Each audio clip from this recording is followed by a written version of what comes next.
Welcome to Read Along Kids! Hey there, Read Along Kids. Welcome back to another amazing adventure. Today's story is called Mr. Nosey. Mr. Nosey liked to know about everything that was going on. He was always poking his nose into other people's business. Mr. Nosey was the sort of a person who, if they came upon a locked door, couldn't resist looking through the keyhole to see why the door had been locked. Mr. Nosey was the sort of a person who, if he found an unopened letter addressed to somebody else, would simply have to open it to find out what was inside. Mr. Nosey was the sort of a person who, if he was sitting reading his paper on a train, would much rather read the paper of the person sitting next to him. Naturally, as you might well imagine, Mr. Nosey was not very popular. People did not like the way in which Mr. Nosey would peek and pry into their affairs. They did not like it at all. But did that stop Mr. Nosey peeking and prying? It did not. Mr. Nosey lived in a funny, tall, thin house in a place called Tiddletown.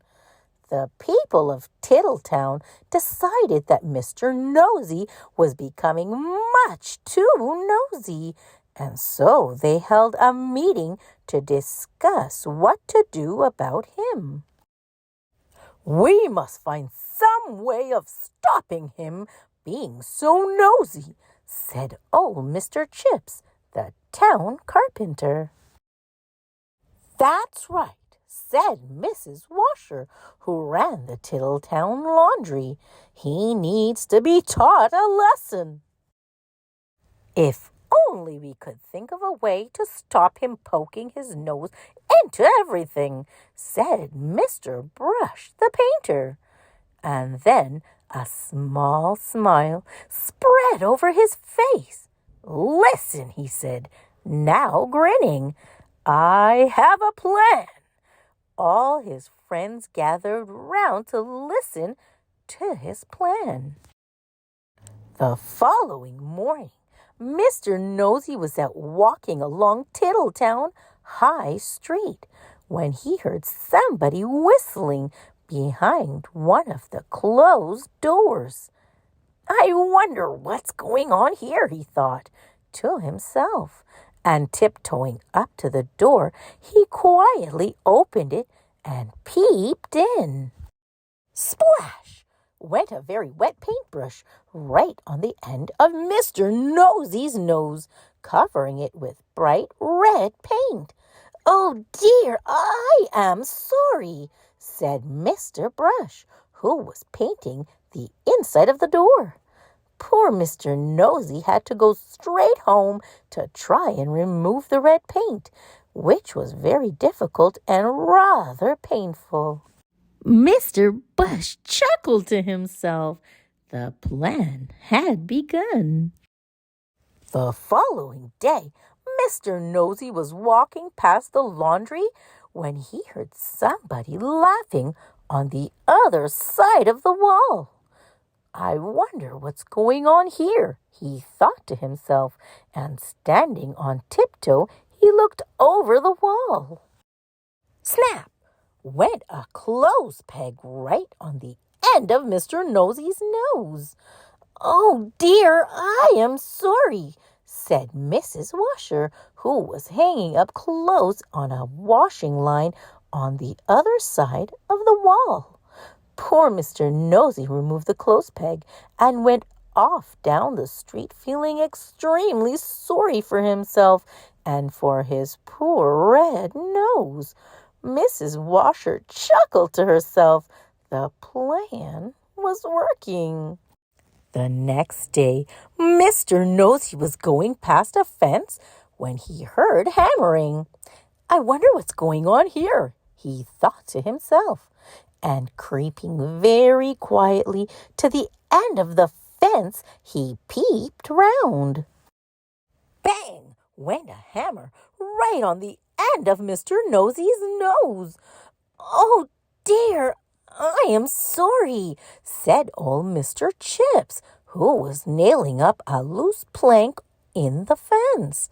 Poor Mr. Nosey had to go home immediately and bandage his poor red sore nose. Mr. Chips grinned a broad grin. The plan was working very well indeed. The following day, Mr. Nosey was walking in the woods when he heard somebody sawing wood.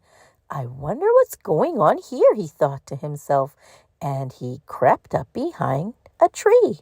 He was just about to peer out from behind the tree when it suddenly occurred to him that if he did, something very nasty might happen to his nose. And so he went on his way without being nosy. Behind the tree was a saw raised in his hand. Stood Mr. Herd the farmer. When he saw that Mr. Nosey had gone on his way without being nosy, he laughed and laughed and laughed. The plan had worked. Mr. Herd hurried into Tiddletown to tell everybody. The plan really had worked, because after that, Mr. Nosey stopped being nosy and soon became very good friends with everybody in Tiddletown. And that is the end of the story, except to say that if you are ever tempted to be as nosy as Mr. Nosey used to be, you'd better expect one thing: a sore nose. The end. Thanks for listening, Read Along Kids. Remember to like, share, and subscribe for more great read-along fun. Until next time, bye-bye.